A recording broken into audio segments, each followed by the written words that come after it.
To use Millennials filters from CapCut on your photos in Samsung Galaxy Z Flip 6, open CapCut.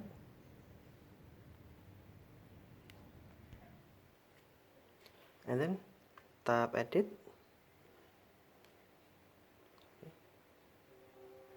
Select photo editor.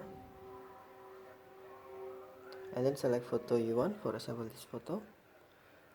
Tap add. Next, swipe left toolbar, find filters, and then tap filters, and then swipe left little filter, and then find millennial. Next, tap millennials, and then you can select millennial filters in here, for example.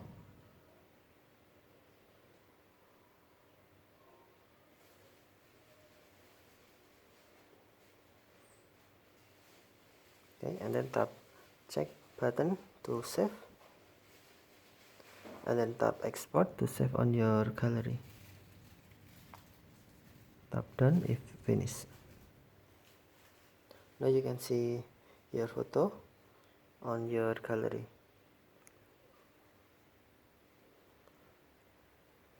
Okay, thank you for watching. Have a nice day.